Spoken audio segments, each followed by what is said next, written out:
चलिए तो question number 103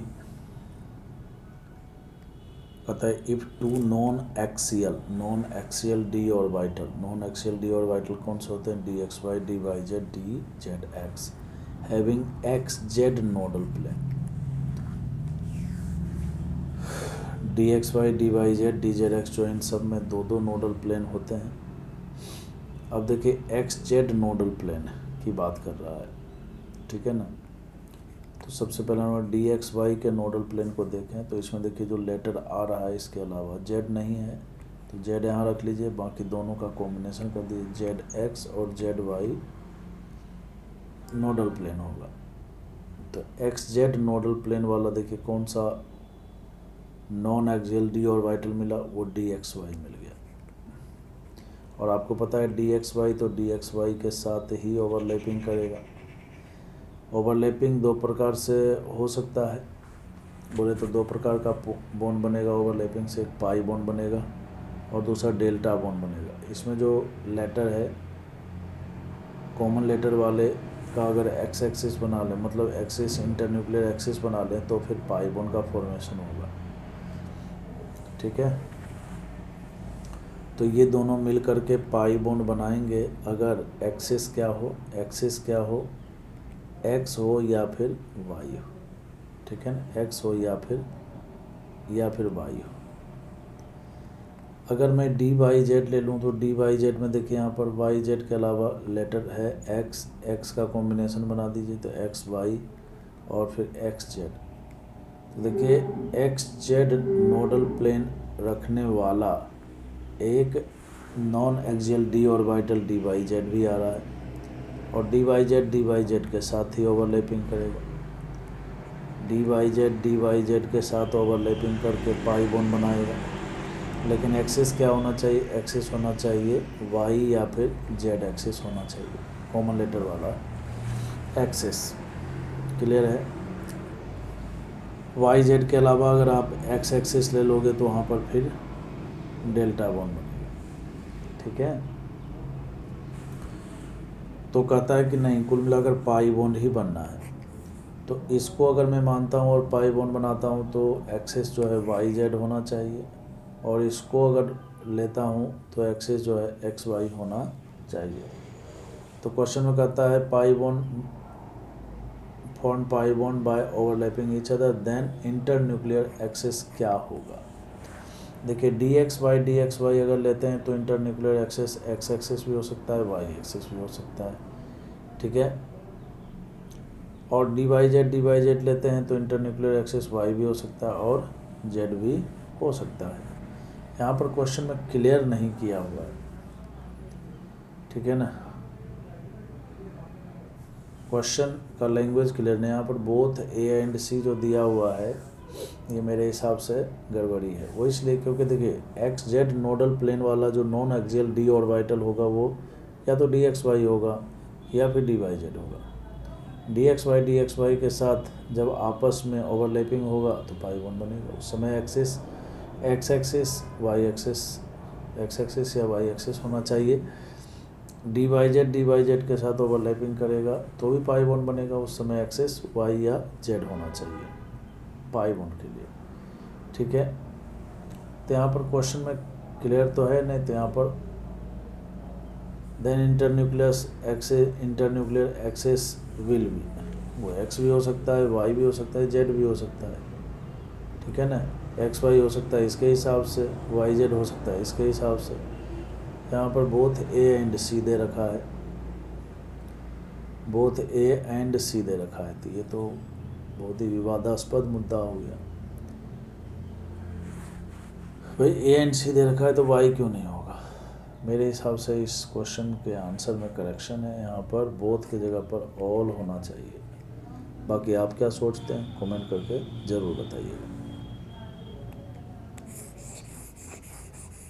मतलब मेरे अकॉर्डिंग इसमें करेक्शन है, ठीक है। हालांकि इसका आंसर 4 दिया हुआ है बट मेरे अकॉर्डिंग गलत है। Question number 104 assuming pure 2s and 2p orbital of carbon, carbon का 2s और 2p orbital pure atomic orbital overlap करके और CH4 बनाएंगे। तो CH4 में कार्बन 4 बॉन्ड बनाए हुए हैं, तो आपको पता है कि कार्बन का जो एक्साइटेड स्टेट का कॉन्फ़िगरेशन होता है वो होता है 1s 2s1 और 2p3 होता है। बोले तो इस तरह से 4 अनपेयर्ड इलेक्ट्रॉन हो गए। ये 2s है और ये 2p है। अब बॉन्ड बनाने कौन आ रहा है? हाइड्रोजन। हाइड्रोजन का अनपेयर्ड इलेक्ट्रॉन 1s में है, यानी जो ओवरलैपिंग होगा वो होगा, एक तो होगा 1s 2s वाला ओवरलैपिंग और 3 होगा 1s 2p वाला ओवरलैपिंग। p ऑर्बिटल का जो एक्सियल, और दोनों में सिग्मा बॉन्ड ही बनना है, तो यहाँ पर p ऑर्बिटल जो है एक्सियल ओवरलैपिंग करेगा।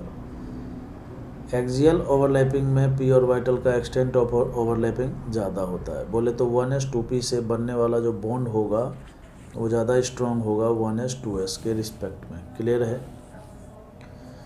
तो कहता है कि फॉल्स स्टेटमेंट पहचानिए। चलिए पहचानते हैं। कहता है 3CH bond will be at right angle. बिल्कुल सही बात है भाई। देखो, जिस समय इस S का P के साथ ओवरलैपिंग होगा, PX PY PZ, ठीक है ना भाई, कार्बन ने 4 बॉन्ड बना रखा है, 4 बॉन्ड बना रखा है, तो उसमें जो PX PY PZ है ये तीनों तो एक दूसरे के परपेंडिकुलर ही होंगे, तो ये सही निकल आ रहा है। 1CH बॉन्ड इज वीकर, एक CH बॉन्ड वीकर होगा देन 3CH बॉन्ड। ठीक है, सही बात है, ये वीक होगा और ये स्ट्रॉन्ग होगा, तो ये भी सही जा रहा है। The shape of the molecule is tetrahedral. नहीं, जब तक हाइब्रिडाइजेशन डिफाइन नहीं होगा तब तक आप शेप कैसे बता सकते हैं टेट्राहेड्रल? समझ में आ रहा है क्या? तो ये इसका गलत स्टेटमेंट है। तो अपने से फॉल्स स्टेटमेंट पूछा है, तो यही इसका आंसर हो गया। ठीक है। The angle of CH bond form by the SS overlapping, SS overlapping से जो बॉन्ड बनेगा विल बी अनसर्टेन।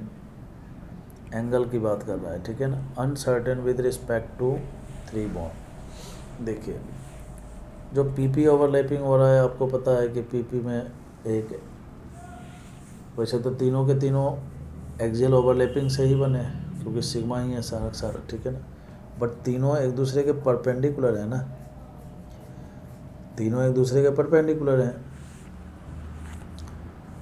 तो कहने का मतलब यह है कि SS ओवरलैपिंग मान लीजिए कि X एक्सिस पर बना होगा, मान लीजिए X एक्सिस पर बना होगा, तो उस समय जो तीनों P ऑर्बिटल जब सिग्मा बॉन्ड बनाया होगा तो उसमें भी एक X एक्सिस पर बना होगा, एक Y एक्सिस पर और एक Z एक्सिस पर बना होगा, क्योंकि S और P की जो ओवरलैपिंग होगी वो तो एक्सियल ओवरलैपिंग होगी और P ऑर्बिटल अपने ही एक्सिस पर एक्सियल ओवरलैपिंग करेगा। यानी कि PX जिस समय चुनोगे उस समय X एक्सिस होना चाहिए, PY चुनोगे Y एक्सिस होना चाहिए, Z चुनोगे Z एक्सिस होना चाहिए। तो कहता है एंगल जो है CH बॉन्ड का जो SS से बन रहा है वो अनसर्टेन, निश्चित नहीं है विद रिस्पेक्ट टू। बात सही है भाई, तीनों के साथ अलग अलग है, एक X एक्सिस में है तो X एक्सिस वाले को X एक्सिस वाले के साथ कंपेयर करोगे तो एंगल 0 दिखेगा, Y वाले में परपेंडिकुलर दिखेगा। समझ में आ रहा है क्या? तो अनसर्टेन है ना, निश्चित नहीं है कि यही होगा। तो कुल मिलाकर बात यह है कि ये भी सही है। क्वेश्चन नंबर 105 में तो कहता है the strength of bond form